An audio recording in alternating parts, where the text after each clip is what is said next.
6, I left to China. He got the accident the same evening after they dropped me from the airport. So I found it out on the 12th when I came back because they said they didn't want to disturb me. They didn't tell me.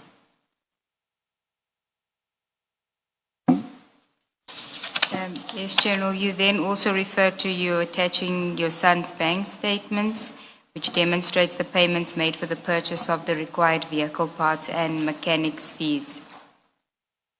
Yes. Okay. Then do you want to go to 159? 159. The last paragraph. Yes. Yes. There was no quid pro quo attachment to this financial assistance. Mr. Matlala did not request, I did not provide any operational favor, investigative intervention, strategic information or procurement, influence, preferential treatment of any nature. Financial assistance rose from personal emergency and I paid as agreed. The next topic is on page 50, but I want to suggest that because you've dealt substantially with the Musa Kaula topic, and this is really just a repetition, that 160, 161, 162, 163, and 164 must be taken as being part of the record because it's a repeat of what you've already said. And then if you can just deal with 165.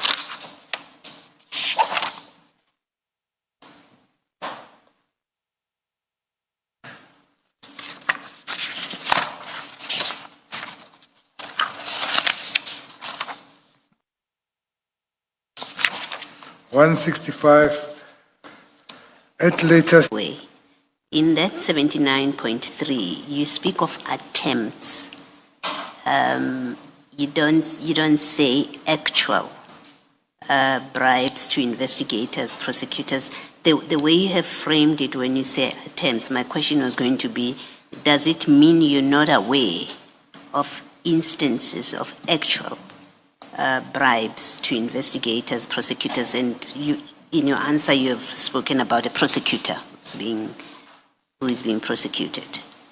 Yeah, I said attempts because mostly they go through the investigators. Let me remember one case. I think it was involving me. They went to the prosecutor. The prosecutor now, I think, is in South Gauteng, is an advocate. That time he was a regional court prosecutor in Oberholz. So it was an armed robbery case. I think Mr. Ian Small-Smith was the lawyer. They couldn't get bail. They came with new facts, and I was opposing the bail. Then they went to the prosecutor. The prosecutor referred them to me to work through me. Then I agreed. You said, okay, how much do you have? It's a long time ago. Then they promised 6,000. So our office, you go by steps upwards. So I said, you must come to my office then. You give me the money, I'll give you the docket. Then I put the docket in an envelope. It's only one way to go down. Then my colleagues were waiting for them down there. So after I took the money, they go down, they were arrested. And the prosecutor indicated that, no, I send him to him so that he can get arrested. Yeah. All I was seeking to clarify, General, is 79.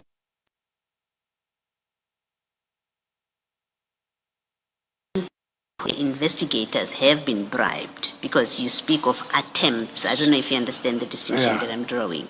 So you do have attempts, such as the case that you're describing where you were involved. There was an attempt and they were arrested. And what I'm seeking to clarify is, but you also have had cases where bribes were paid. Yes. Yes. All right, thank you.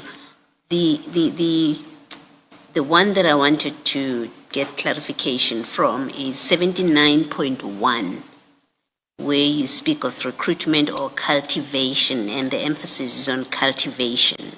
What does that mean when you say cultivation of members? Oh, cultivation means infiltration. You send somebody. You send somebody to the group, befriend them, make as if he's working with them. You start this kind of shenanigans of coming with money, got it there, then the whole team join, and then they start working with you. So, would it be cultivation? Can it that concept of cultivation? Can it also reflect in members of syndicates or even just criminals creating relationships with police? Yes. Okay. Yes. All right. Thank you. And when I say police, I mean across the board. So yes. they may choose to befriend you when in fact the goal want is something. is to corrupt you eventually. Yes. Thank you. Related to witnesses A, B, and the other detective. This one I can speak from my heart. Please do. Commissioners, it reads as follows. I deny that I convened a meeting with the investigators for the purpose of distributing envelopes, suggesting payment, facilitating bribe, or encouraging corrupt conduct. The meeting on the 16th May 2024 at my office situated at room 732, Wachthuis Building, Francis Bard Street, Pretoria, must be understood within a full operational context. The meeting did not arise in isolation, nor was it convened for any improper purposes. On the 14th of May, I had a telephonic conversation with Brigadier Hopan, the provincial head organized crime investigation in Gauteng. During that conversation, she informed me that she would be unable to attend a meeting scheduled 16 May 2024, as she was out of the office. The purpose of the meeting was for her and her investigative team to provide feedback with progress report and feedback concerning the Morey family murder. That is the double murder in Midrand of the Morey. So there was a complaint, and I was tasked by General Sibia to oversee the investigation. So on monthly basis or after 3 weeks, the investigators with the brigadier will come to the meeting, whereby we're giving the family representative and the lawyer, mostly Mr. Morey Klute, who is a News 24 reporter, was representing the family, will be coming. And then there to my office, and then they brief us, and then we give guidance as to what must still go to happen, and then they go, we meet again. So because they were not, family was complaining they are not giving feedback. So that was the reason they were coming to see me at 11 o'clock on that day. So she indicated that they will come and attend the investigation team in her absence to give the feedback to the Morey family representative. I informed her that I would have preferred her to her attendance, as I also wanted to discuss with her the Frienache murder case 27504/2024, which was investigated by a component, where 3 individuals, including a police officer, had been arrested. I must indicate, commissioners, I put this case number because now I knew it, but that time I didn't know the case number. I indicated a white person killed. I didn't know the case number. I further engaged with the Brigadier Hopani and inquired specifically about the Mkhwanazi murder case involving the 3 accused persons, including the police official Tau. I had earlier received information from a source indicating that the accused were dangerous contract killers in Kabi, and that attempts were allegedly been made to compromise the investigation, ultimately to create a threat to their safety of the investigators. Brigadier Hopani said to me I should contact Colonel Mkhwanazi, second in command and immediate commander, or of those members that are assigned to the investigation. She further indicated that she was aware of the drama that unfolded in court and that she had to send TRT and a tracking team to transport the accused person to the prison. The information received from the source... General, if you just... Where you say you had earlier received information from a source, yes. Is it earlier the same day of the 14th? Earlier the same day, the 14th. On the 14th itself? Yes, yes, Commissioner. Okay, thank you. Sorry, General, I just want clarification. She indicated that she was aware of the drama that unfolded in court. When in court?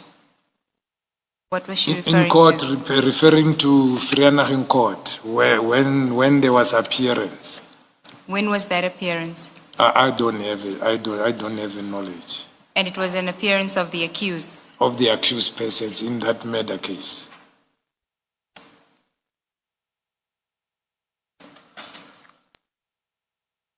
The information received from the source indicated inter alia that a bag full of money had allegedly been given to an attorney named, should I mention the name?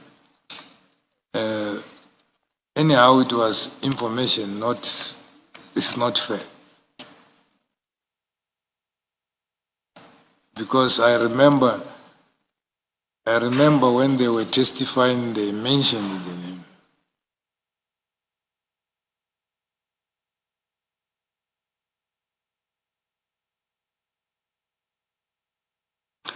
I'm reminded that the name has been mentioned already by the witnesses. Yeah, the name is Attorney Victor Mashela, with intention to bribing the investigators, but further alleged that the investigators refused such inducement. Attempt would then be made to bribe the prosecutors or the magistrate. The source indicated that the individuals who allegedly contracted the accused feared being linked to murder and therefore disparate to interfere with the case, and further indicated that the accused had allegedly ties with senior police officials and that investigators were being monitored, that a lady in Johannesburg was allegedly being used to run the vehicle registration numbers associated with the investigators, and that certain police officers and traffic officials were attending court proceeding, and that there was concern that someone within forensic service could potentially interfere with ballistic evidence. Given the seriousness of the information I received, I contacted Colonel Mkhwanazi, under whose command the investigating officer fell, and ensured that the matter was escalated appropriately. During the telephone conversation, Colonel Mkhwanazi informed me that he was traveling from Pretoria to West Rand. I was likewise en route home to West Rand. We agreed to meet along the route to discuss the matter. We subsequently met approximately, I think it's 1900 hours. Yes, you've changed it to 1900. Yeah. At Uncle Harry's garage in Randfontein. During the meeting, I briefed Colonel Mkhwanazi on the information I had received concerning perceived threat against investigating officer allegations relating to possible bribe. I inquired from Colonel Mkhwanazi about the status and nature of the investigation. He then contacted the investigating officer referred in as witness B telephonically in my presence and handed the phone to me so that I could speak directly to her. My intention was to obtain clarity regarding circumstances surrounding the incident, as Colonel Mkhwanazi himself was unable to provide more detailed explanation. Mkhwanazi had indicated that the matter was involved a shooting at a factory and that killing allegedly involved a hired hitman. When I spoke to witness B, she declined to discuss the matter further telephonically, explaining that investigation was sensitive in nature and that she was not comfortable providing details on the phone. I accepted the position and requested that the formal meeting be arranged at my office so that the investigation team could brief me comprehensively and enable me to determine how appropriately to assist in this matter.